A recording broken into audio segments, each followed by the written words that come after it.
سب سے زیادہ تعریف اللہ جل شانہ کی ہے، اور اس کے بعد بے شمار جن تو اللہ تعالیٰ درود و سلام سید الاولین والآخرین تاجدار دو جہاں سرکار دو عالم حضرت محمد مصطفیٰ صلی اللہ علیہ وسلم۔ میرے انتہائی قابل احترام بھائیوں، بزرگوں، عزت ماں اور بہنوں،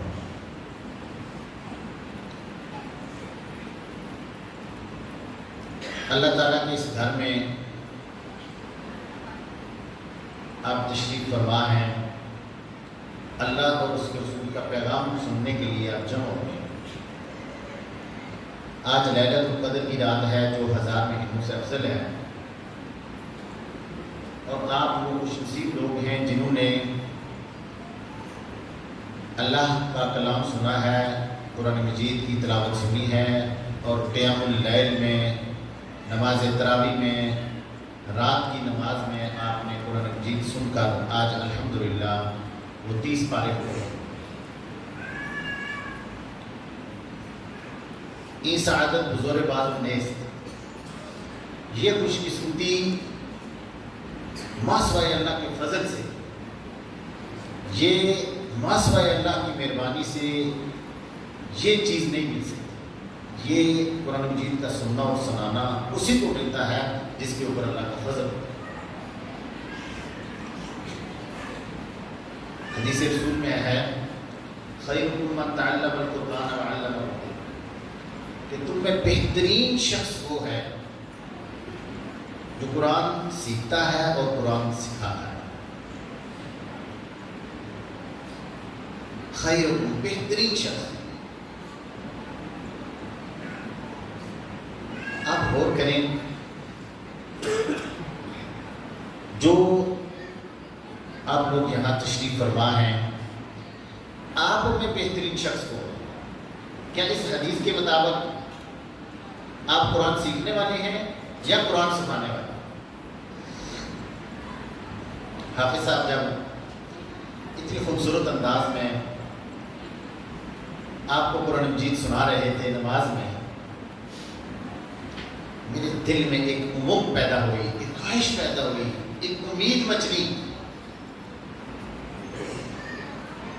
کہ آپ کے نمازیوں میں ہر نمازی کے اندر یہ خواہش پیدا ہو جائے، کاش اس مصلی پہ کھڑا ہونے والا بیٹا میرا بیٹا ہو۔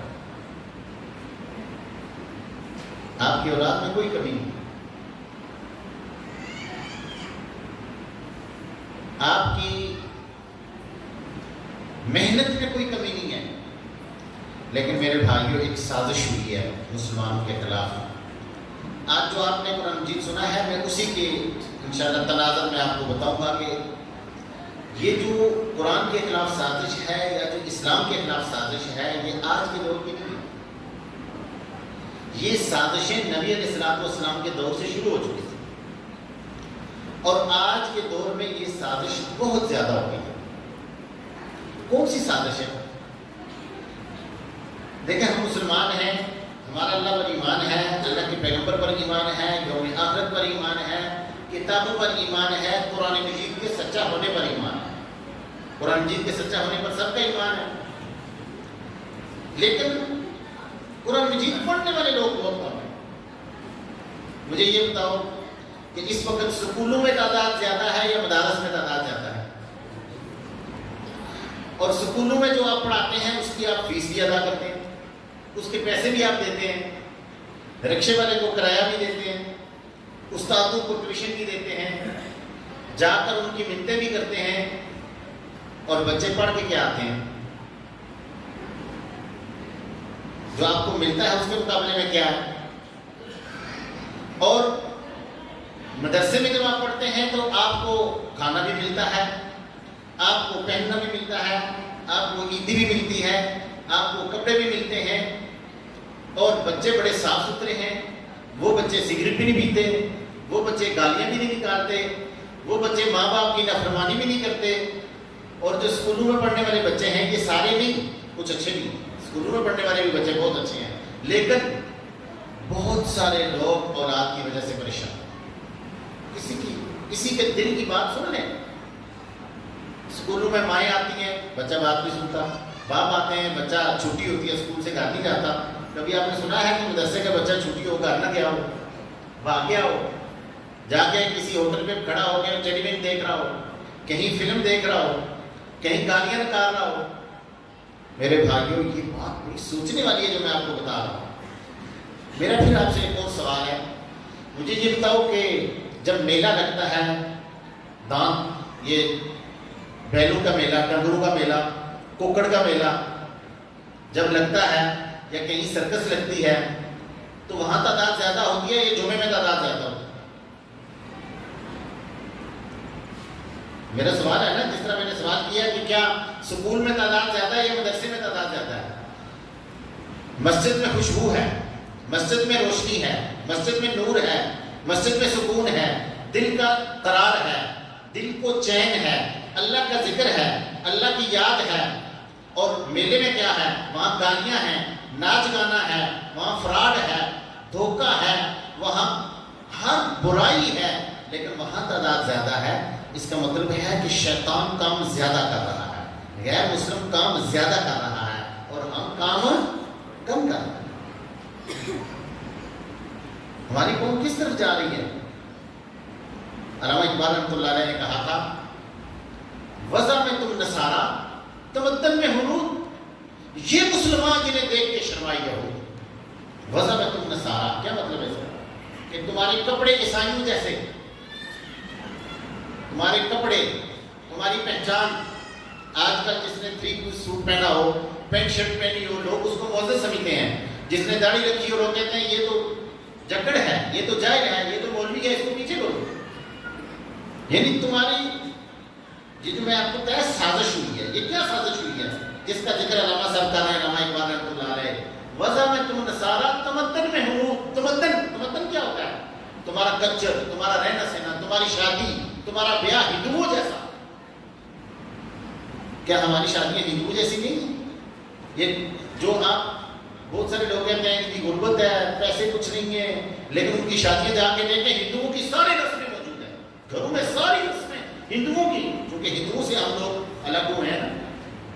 یہ یعنی ہماری شکل و صورت، ہمارا رہنا سہنا، ہمارا چہرہ گورا، ہمارا لباس، ہمارا اٹھنا بیٹھنا، یہ عیسائیوں جیسا بن گیا اور اس کو ہم زیادہ مہذب سمجھتے ہیں، اور ہماری شادیاں، ہمارے رسم و رواج ہندوؤں جیسے ہیں۔ یہ مسلمان ہیں جسے دیکھ کے شرمائی یہود۔ یہ سازش ہوئی ہے ہمارے خلاف۔ کب سازش ہوئی ہے؟ جب انگریز یہاں آیا، اس برصغیر میں جب انگریز آیا تو انگریز نے آ کے، اس سے پہلے اسکول نہیں تھا، انگریز کے آنے سے پہلے یہاں اسکول کا کنسیپٹ نہیں تھا، یونیورسٹی نہیں تھی، کالج نہیں تھا۔ کہاں لوگ پڑھتے تھے؟ عالم تو اس وقت تھے، بڑی بڑی کتابیں لکھی گئی ہیں اس دور میں، بڑے بڑے علماء تھے، بڑے بڑے۔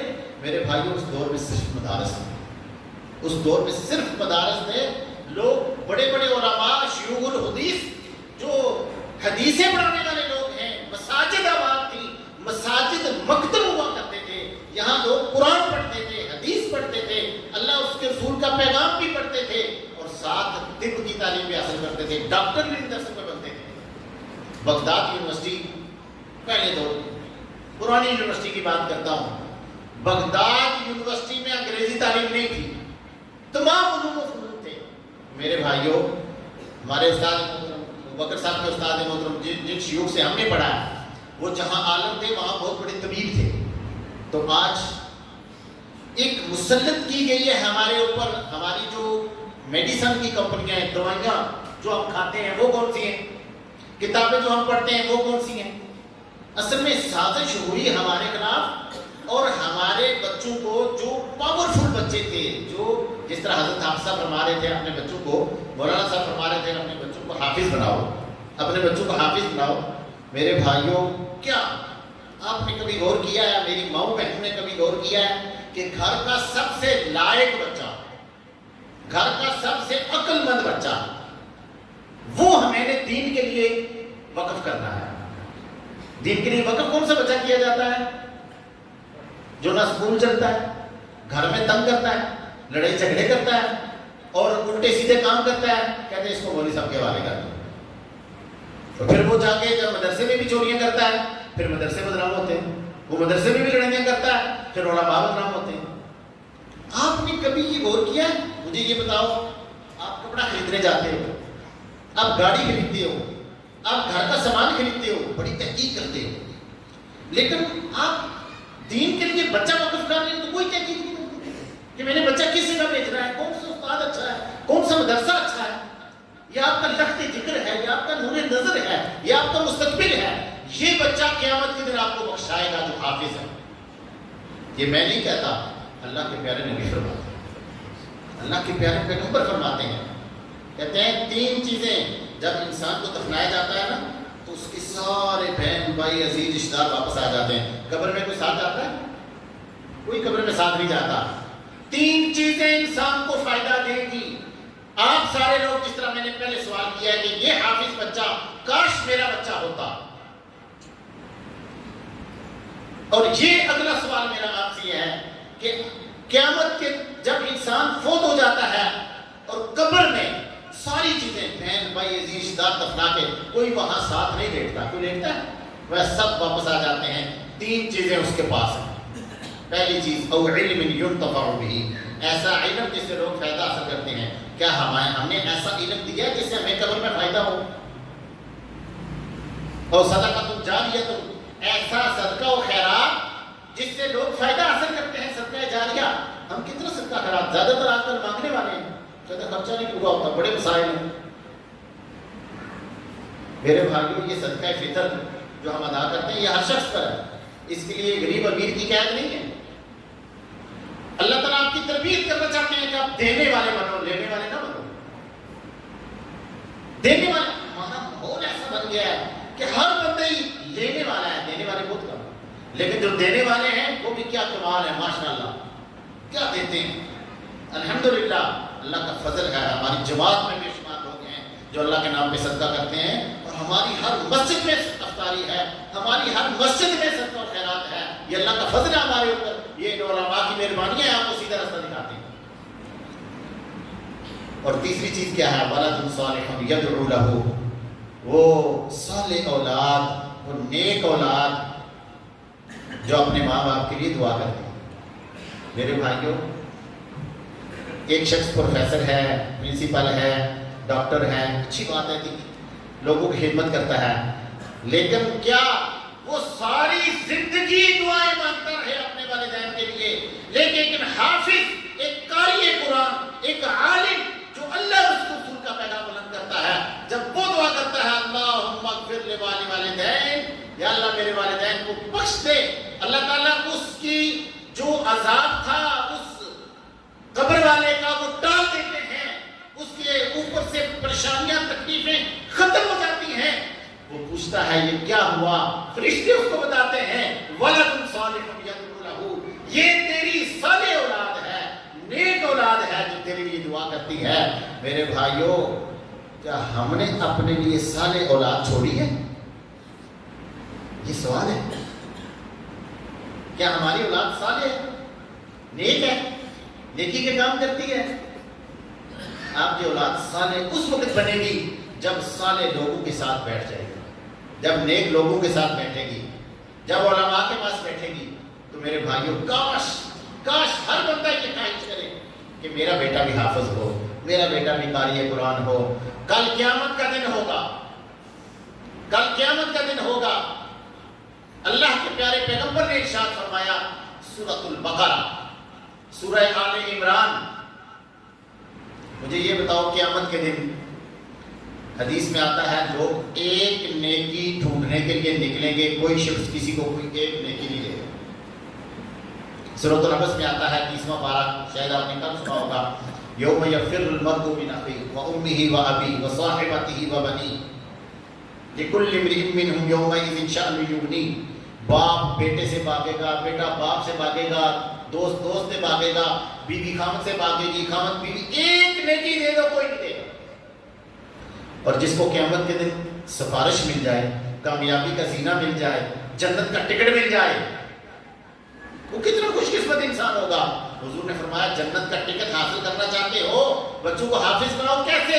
فرمایا سورۃ البقرہ پڑھنے والا، سورہ آل عمران پڑھنے والا کل قیامت کے دن جب جہنم کا اس کے لیے اعلان ہو جائے گا، یہ صورتیں آگے کھڑی ہو جائیں گی، کہیں گی یا اللہ یہ تو ہمیں پڑھنے والا تھا، اس کو جنت عطا فرما۔ اللہ ان صورتوں کی سفارش سن کر انسان کو جنت عطا فرما۔ شفیعا لاصحابہ، یہ قرآن تمہارا سفارشی بن جائے۔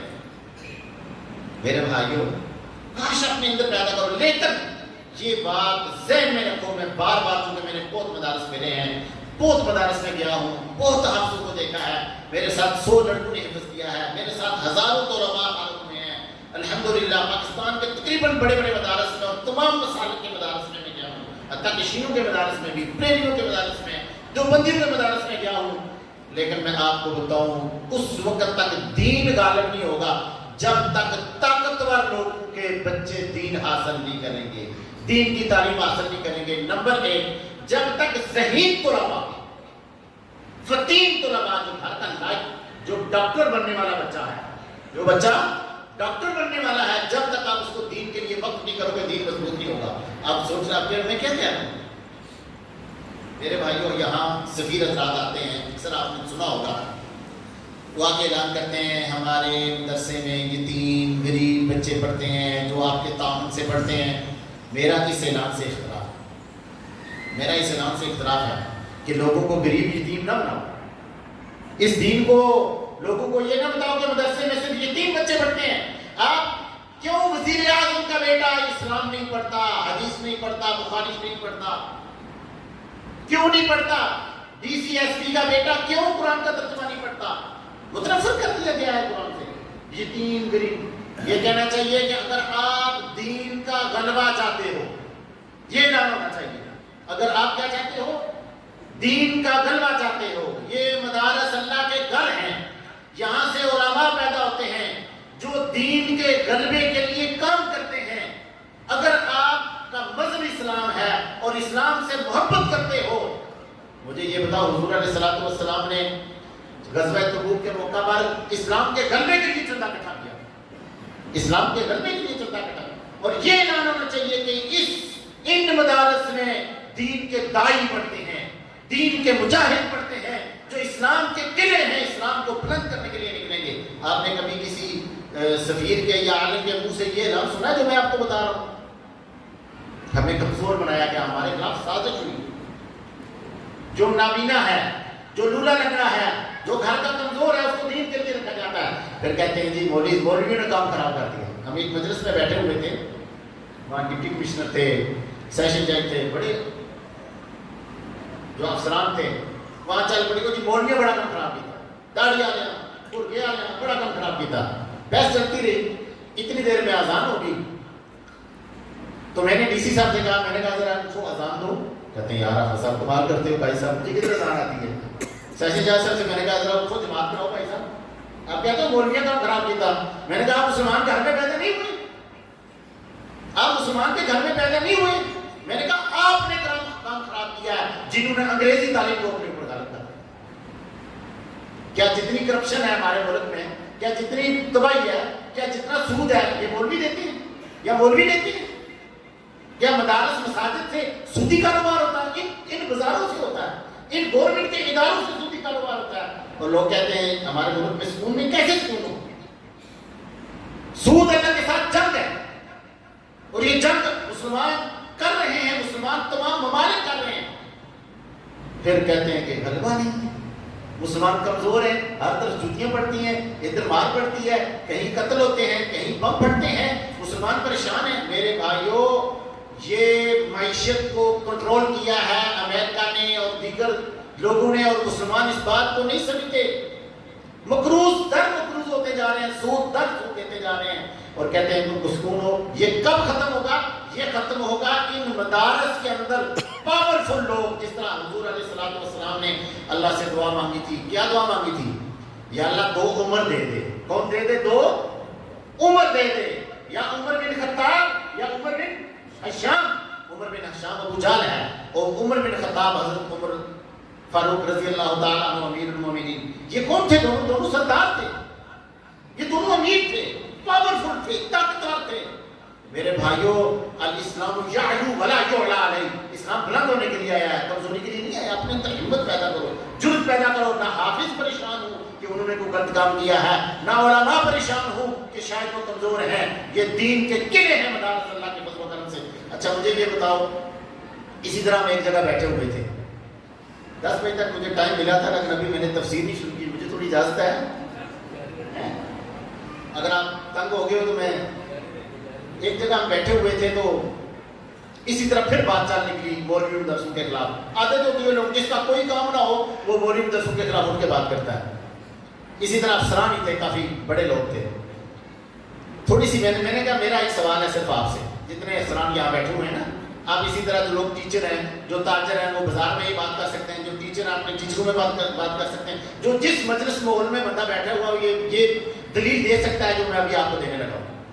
کہنے لگا جی یہ دیکھیں فرقہ پرستی ہے، سارا کچھ ہے یہ. میں نے کہا اچھا فرقہ پرستی کو چھوڑیں. میرے ساتھ جو ساتھی تھے جج صاحب، میں نے کہا اچھا مجھے یہ بتائیں، آپ نے کبھی صبح کی اذان دی ہے مسجد میں؟ مسلمان ہے نا، فرق تو سب کے اوپر ہے، نماز ہم نے پڑھنی ہے نا. کوئی بھی مسلمان ہے جس نے کلمہ پڑھا ہوا نماز کہتا نہیں جی نہیں میں تو کبھی نہیں دی تھی. میں کہتے تیرے والد صاحب نے کبھی دی ہے؟ آپ کے والد صاحب نے؟ نہیں. میں نے کہا تیرے بیٹے نے کبھی دی ہو، کبھی چاچا نے دی ہو، کبھی. میں نے کہا یہ مدرسے کا پڑھا ہوا شخص صبح کے وقت بھی اللہ اکبر کی صدا بلند کرتا ہے، اشہد ان لا الہ الا اللہ کا ترانہ گاتا ہے، اشہد ان محمد رسول اللہ کی تصدیق کرتا ہے، لوگوں کو کہتا ہے یا الصلاۃ، اور نماز کی طرف، کامیابی کی طرف آؤ. اور اس کی تنخواہ کتنی ہے؟ 5,000 10,000. میرے بھائیو کبھی غور کرو، ہم اذان نہیں دیتے، کیا ہمارے اوپر اذان دینا لازمی نہیں ہے؟ کیا ہم مسلمان نہیں ہیں؟ کیا یہ صرف مولوی صاحب کی ذمہ داری ہے؟ یہ ساری باتیں آپ کو بتانے کا مقصد یہ ہے کہ آپ سوچو کہ ہمارا ماحول چینج کیا گیا کس طرح. آپ کے گھر میں یہ جو آپ کے ہاتھ میں موبائل ہے، ٹی وی لگا ہوا ہے، اس کی خبریں سنو نا. خبریں، ان کی خبروں میں کبھی کسی خبر میں کبھی کسی جو مسلم جرنیل، فاتح جرنیل محمد بن قاسم، ٹیپو سلطان محمود غزنوی، امیر المومنین، خلفائے راشدین، حضرت ابو بکر صدیق، حضرت عمر فاروق، حضرت عثمان غنی، حضرت عبیدہ بن جراح اور انبیاء علیہ السلام، موسیٰ علیہ السلام، عیسیٰ علیہ السلام کا کبھی واقعہ بیان ہوا؟ کیا بیان ہوتا ہے؟ خبریں، جھوٹ کی خبریں. خبروں کے بعد باقاعدہ فلم کی ایڈورٹائز ہوتی ہے، اور کوئی جو کنجر مرا ہوا ہے، جو کنجر اداکار مرا ہوا ہے، اس کا بتایا جاتا ہے. اس کے پرستار آج بھی آپ کو یاد کرتے ہیں. وہ کدھر یاد کرتے ہیں؟ خبیثوں، یہ مسلط کر دیا گیا ہمارے اوپر، یہ تعارف ان کا مسلط کر دیا گیا ہے. اور گھر میں بھی کیا ہوتا ہے؟ گھر میں غور کرو، کبھی ہمارے گھر میں اونچی آواز کے ساتھ قرآن پڑھا ہو، تذکار پڑھا ہو. یہ جو بزرگ بیٹھے ہیں، یہ علم حاصل کرنے کا کوئی ٹائم نہیں ہوتا. بندہ یہ کہ کیا بچے ہی حاصل کریں گے. میرا بیٹا الحمدللہ الہدا میں 1 سال کے کورس کے لیے گیا ہے. ایک یہ بات ذہن میں رکھیں کہ پہلے دور میں یہ ہوتا تھا کہ صرف مدارس میں 8 سال کا کورس ہوتا تھا. آج وہ ختم ہو گیا ہے. جو 8 سال کا پڑھنا چاہتے ہیں وہ پورا علم ہے، لیکن جو کم پڑھنا چاہتے ہیں ان کے لیے ماحول موجود ہے. بزرگ، میرا بیٹا تقریباً 18 سال کا ہے اور اس کے ساتھ پڑھنے والے 70 سال کے بزرگ بھی ہیں، پینشنر بھی ہیں. 1 سال کا کورس ہوتا ہے الہدا میں. بزرگ بھی پڑھتے ہیں. اور آپ بزرگ، آپ کے پاس عالم موجود ہیں. آپ میں سے کبھی کسی نے کوشش کی ہے مولانا صاحب یہ فجر کی نماز کے بعد، ظہر کی نماز کے بعد، عصر کی نماز کے بعد ذرا میری نماز سنیں، میری نماز درست ہے کہ غلط ہے؟ آپ میں سے کسی نے سنائی ہے کبھی؟ ماحول نہیں ہے نا. یا مولانا صاحب کے کہیں مولانا صاحب نماز تو میری ٹھیک ہے، اگر ٹھیک ہوگی یہ ذرا مجھے نماز کا ترجمہ ہی سکھا دیں. سبحانک اللہم و بحمدک، یہ جو ہم پڑھتے ہیں مولانا، اس کا ترجمہ سبحان ربی العظیم کا ترجمہ، تحیات للہ کا ترجمہ، اللہم صلی علی کا ترجمہ، ربی جعلنی کا ترجمہ. مولانا مجھے سکھا دیں، آپ پڑھ سکتے ہیں. کیا کمی ہے؟ کوئی کمی نہیں ہے. ماحول کی بات ہے، شوق کی بات ہے. مجھے یہ بتاؤ، یہ جو ہمارے بزرگ ہیں سارے الحمدللہ موبائل چلا لیتے ہیں نا. کس نے سکھایا ان کو؟ ترجمہ نہیں پڑھ سکتے؟ زیادہ نہ پڑھیں، نماز کا ترجمہ پڑھ لیں، خالی سورہ یاسین کا ترجمہ پڑھ لیں. یہ تو پتہ چلے ہم اللہ کے سامنے جھکتے ہیں، ہم کیا کہہ رہے ہیں. شوق کی بات ہے. ہر عمر کا بندہ علم حاصل کرے. حدیث ہے طلب العلم فریضۃ علی کل مسلم و مسلمۃ، علم کا حاصل کرنا ہر مسلمان مرد اور عورت پر فرض ہے. علم یہ نہیں ہے کہ آپ بہت بڑے عالم بن جائیں. ہاں جو بچے میں نے ذہنی بتائے ہیں نا وہ بہت بڑے عالم بنے. وہ دین کے داعی بنیں گے، وہ دین کو غالب کریں گے. لیکن عام لوگ، عام یہ بزرگ خواتین بھی بیٹھے یہ بھی ترجمہ پڑھیں. کون سا؟ خالی تھوڑا تھوڑا پڑھ لیں، تھوڑا تھوڑا یاد کر لیں، انشاءاللہ آپ دیکھنا پھر تبدیلی آئے گی. پھر کیا آئے گی؟ جب آپ کو پتہ چلے گا سبحان ربی اعلیٰ کا کیا مطلب ہے، جب آپ کو پتہ چلے گا ایاک نعبد و ایاک نستعین کے کیا مطلب ہے، اس وقت پھر آپ کی نماز کا سرور ہی اور ہوگا. حضور علیہ السلام کے بارے میں صحابہ کرام بیان فرماتے ہیں، کہتے ہیں جب اللہ کے پیارے پیغمبر نماز پڑھ رہے ہوتے ہم آپ کے ساتھ کھڑے ہوتے، آپ کے سینے سے رونے کی آواز آتی، اس طرح آواز آتی، اس طرح آپ گڑگڑا کر روتے جس طرح ہڈیاں ابل رہی ہیں. کیا وہ تقویٰ، وہ معیار، وہ عزت، وہ اکرام، وہ نماز کا احترام کیا ہمارے اندر ہے؟ میرے بھائیوں اگر نہیں ہے تو پھر ہم غور کریں، پھر ہم سوچیں کہ مولانا صاحب کو صرف اس لیے نہیں رکھا ہوا کہ صبح میں بچوں کو پڑھا دیں، شام میں بچوں کو پڑھا دیں، ان سے دین سیکھیں. یہ علماء آپ کے پاس اللہ کی رحمت ہے، اللہ کی نعمت ہے، یہ آپ کو سیدھا راستہ دکھاتے ہیں. اس لیے میرے بھائیوں اپنے اندر تبدیلی پیدا کرو. اب میں آپ کو جو سازش میں نے کہا تھا وہ بتاتا ہوں، اور آج جو آپ نے تفسیر جو آپ نے قرآن جی سنا ہے اس کی تھوڑی سی بات کر کے بات کو ختم کرتا ہوں. آج سے 1400 سال پہلے جب حضور علیہ السلام کا دور تھا، اس دور میں بھی سازش ہوئی اسلام کے خلاف. جس طرح آج اسلام کو بدنام کیا جاتا ہے نا، اس دور میں بھی حضور علیہ السلام کے خلاف سازش ہوئی. سازش کیا ہوئی کہ وہی کچھ دیر کے لیے آنا منقطع ہوئی. ابو جہل، ابو لہب، سارے لوگوں نے کہا کہ اللہ کے نبی کو کہا کہ آپ کا رب آپ سے ناراض ہو گیا. کسی نے یہ کہا، یہ سازش کی. اور کچھ لوگ اٹھے، انہوں نے کہا کہ جب حضور علیہ السلام کے بیٹے طاہر اور طیب دنیا سے رخصت ہوئے، کہا یہ بے اولاد ہو گیا، اس کا نام و نشان مٹ جائے. کتنا بڑا تانا ہے، کتنی بڑی تکلیفیں دیں گی حضور علیہ السلام کو. اور پھر ابو لہب کی بیوی ام جمیل یہ لکڑیاں کاٹ کے لایا کرتی تھی. یہ ساری باتیں جو میں آپ کو بتا رہا ہوں نا، یہ اللہ نے قرآن بنا کر نازل کر دیا ہے، یہ میں بھی آپ کو بتاتا ہوں. تو لکڑیاں حضور علیہ السلام کے رستے میں ڈالتی تھی، جو صبح نماز پڑھنے کے لیے جائیں گے ان کو کانٹے چوبیں گے، مسلمان تکلیف میں ہوں گے، مسجد میں نہیں جائیں گے. کیسی کیسی سازشیں ہوئی حضور علیہ السلام کے خلاف. لیکن یہ سازشیں ختم ہو گئی جب یہ کہا انہوں نے. تو اللہ اپنے پیغمبر سے اتنا پیار کرتے ہیں کہ اللہ تعالیٰ نے قرآن بنا کے نازل کر دیا. کیا؟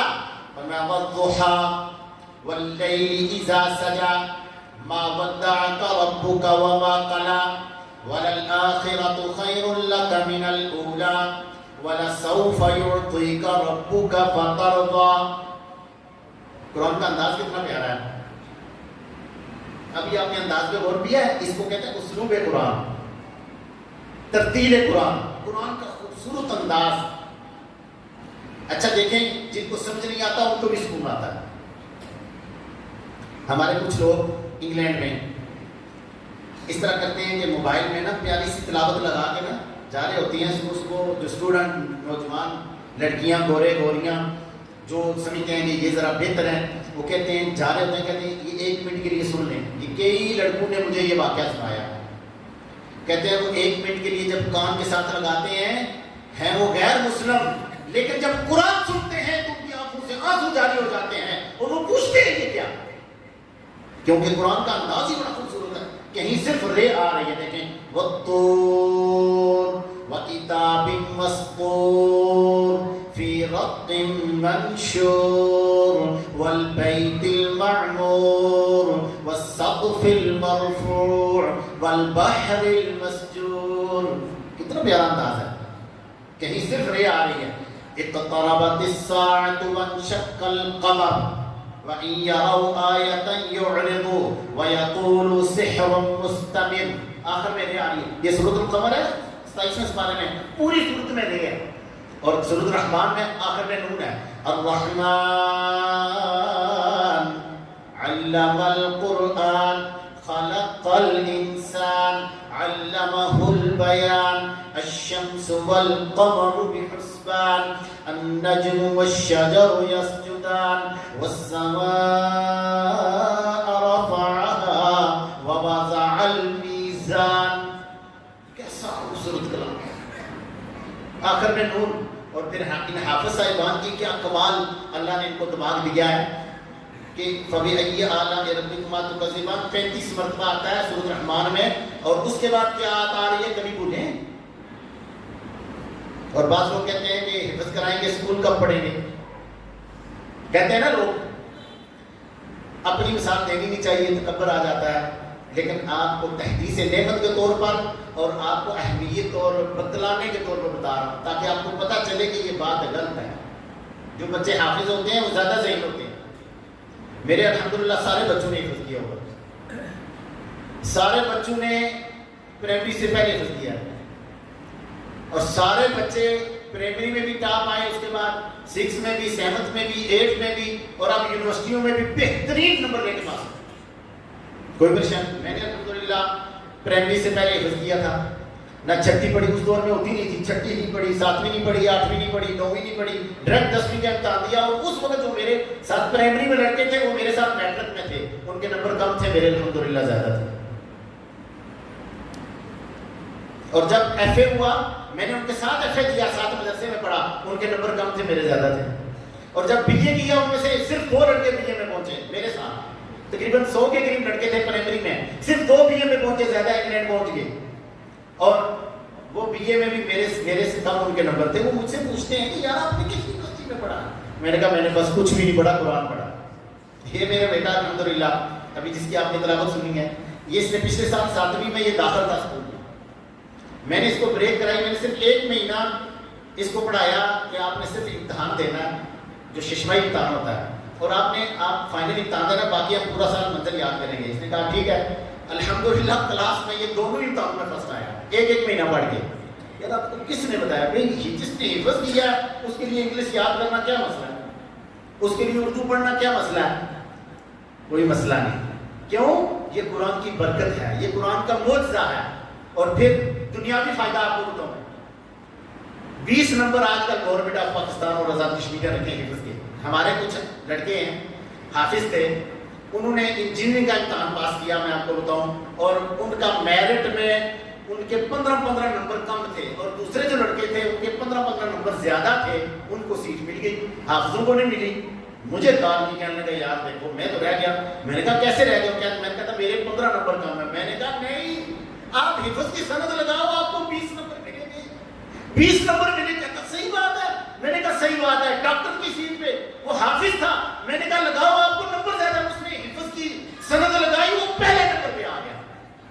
1 نمبر نہیں دیتے. یہ جو پڑھنے والے لوگ ہیں ان کو پتا ہے یہ میڈیکل سیٹ کے لیے 1 نمبر نہیں دیتی گورنمنٹ, دیتی ہے حافظ کو 20 نمبر دیتی ہے. وہ پہلے نمبر پہ آ گیا, ان کو سیٹ مل گئی. دنیا میں بھی عزت, آخرت کے دن بھی عزت. تو آپ کو یہ بتانا چاہیے قرآن کا اسلوب کتنا پیارا ہے. کبھی آپ نے غور کی جو صورتیں آپ نے آخری سنی ہیں, ان صورتوں کا اسلوب دیکھو کتنا پیارا ہے. جس طرح میں نے آپ کو بتایا والضحیٰ, اللہ نے قسمیں اٹھائی کہ مجھے چاشت کے وقت کی قسم, مجھے رات کی تاریکی کی قسم. قسمیں اٹھا کے اللہ کہہ رہے ہیں نہ تیرا رب تجھ سے بیزار ہوا, نہ تجھے چھوڑا. وَلَسَوْفَ يُعْطِيكَ رَبُّكَ فَتَرْضَىٰ, اے پیارے محبوب تیرا رب تجھے وہ عطا کرے گا جس سے تو راضی ہو جائے گا. اور فرمایا وَرَفَعْنَا لَكَ ذِكْرًا, وَرَفَعْنَا, تیرا نام اللہ بلند کرے گا. اب دیکھیں اس دنیا میں کس کا نام بلند ہے؟ ابو جہل کا, ابو لہب کا. وہ کدھر ہیں؟ ان کے تو گھروں میں اس وقت مکہ المکرمہ میں ٹائٹیں بنی ہوئی ہیں. اور آج اللہ کے نبی کا نام بلند ہے, پوری دنیا میں بلند ہے. کوئی بندہ لا الہ الا اللہ کہے, محمد رسول اللہ نہ کہے, مسلمان نہیں ہو سکتا. اشہد ان لا الہ الا اللہ کہے, اشہد ان محمد رسول اللہ نہ کہے, اذان مکمل نہیں ہو سکتی. سورۃ فاتحہ نماز پڑھے, درود شریف نہ پڑھے, نماز نہ مکمل ہے. میرے بھائیوں قرآن پڑھے, حدیث نہ پڑھے, دین نہ مکمل ہے. آج کس کا نام بلند ہے پوری دنیا میں؟ اللہ اور اس کے رسول کا نام بلند ہے. وَرَفَعْنَا لَكَ ذِكْرًا, پوری دنیا میں انسان, کتنے کروڑوں انسان روزانہ درود شریف پڑھ کے حضور علیہ الصلوۃ والسلام کو ہدیہ تبریک پیش کرتے ہیں. تو یہ جو سازشیں انہوں نے کی تھی, ان سازشوں پہ اللہ اتنے ناراض ہوئے کہ اللہ نے قرآن نازل کر دیا. کیا کہا؟ فرمایا اِنَّا أَعْطَيْنَاكَ الْكَوْثَرَ فَصَلِّ لِرَبِّكَ وَانْحَرْ إِنَّ شَانِئَكَ هُوَ الْأَبْتَرُ. اے پیارے محبوب، اللہ نے آپ کو حوض کوثر عطا فرمائی، اب اللہ کے لیے نماز پڑھیں، قربانی کریں، تیرا دشمن بے نام و نشان ہو جائے گا۔ اور دشمن بے نام و نشان کیسے ہوا؟ اللہ تعالیٰ نے قرآن مجید نازل فرمایا یہ جو ام جمیل اور ابو لہب تیرے بارے میں باتیں کرتے ہیں، فرمایا تبت یدا ابی لہب و تب، انداز کتنا پیارا ہے، تبت یدا، ٹوٹ جائیں ہاتھ ابو لہب کے، ٹوٹ گئے، تبت یدا ابی لہب و تب ما اغنا عنہ مالہ وما کسب سیصلی نارا ذات لہب وامرأته حمالۃ الحطب فی جیدها حبل من مسد۔ یہ جو لکڑیاں جمع کرتی تھی نا، اس کے بارے میں اللہ کہتے ہیں اس کے ہاتھ ٹوٹ جائیں، ان کا مال ان کے کام نہ آیا، یہ تباہ و برباد ہو گئے۔ ابو لہب آپ کو پتا کیسے مرا ہے؟ ابو لہب نے یہ کہا تھا کہ یہ ختم ہو جائے گا، اس اللہ کے نبی کے بارے میں کہا یہ اس کا نام و نشان مٹ جائے گا۔ اللہ نے کہا تیرا نام و نشان مٹ جائے گا، کیسے مٹا؟ پھر جب غزوہ بدر میں فتح ہوگی مسلمانوں کو، ابو لہب گھبرا گیا، اتنا گھبرایا چونکہ ابو جہل مارا گیا، بڑے بڑے سردار مارے گئے، وہاں 313 کے مقابلے میں 1000 بھاگ کے نکلے، اللہ نے اسلام کو فتح دی، یہ بڑی شدید بڑا سردار تھا۔ اس کو ایک بیماری لگی، چیچک کی بیماری لگی، اور یہ مرا، 7 دن کے اندر فوت ہوا۔ اتنی بدبو ہوئی کہ اس کی اپنی اولاد نے اس کے قریب نہیں گئی، اور وہ کتنے دنوں تک مکہ کی گلی میں پڑا رہا، حتیٰ کہ بدبو پھیلی تو لوگوں نے، اس کے رشتہ داروں نے کہا کہ یہ تو اتنی بدبو پھیل گئی ہے، انہوں نے کرائے پہ بندے لیے اور ایک گڑھا کھودا، اس کو گھسیٹ کے وہاں دفن کر دیا۔ یہ جس نے کہا تھا کہ یہ نام بے نام نشان ہو جائے گا، اللہ نے ذلیل کر کے اس کو مار دیا ابو لہب۔ میرے بھائیوں، آج آپ نے یہ صورتیں سنی، میں آپ کو صرف یہ بات کہتا ہوں کہ آپ جو قرآن سنو، چاہے ایک آیت سنو لیکن ایک آیت سمجھو، ایک آیت کا ترجمہ پڑھو۔ اللہ سبحانہ و تعالیٰ کی بارگاہ میں دعا ہے کہ جو کچھ سنا اور سنایا ہے، اللہ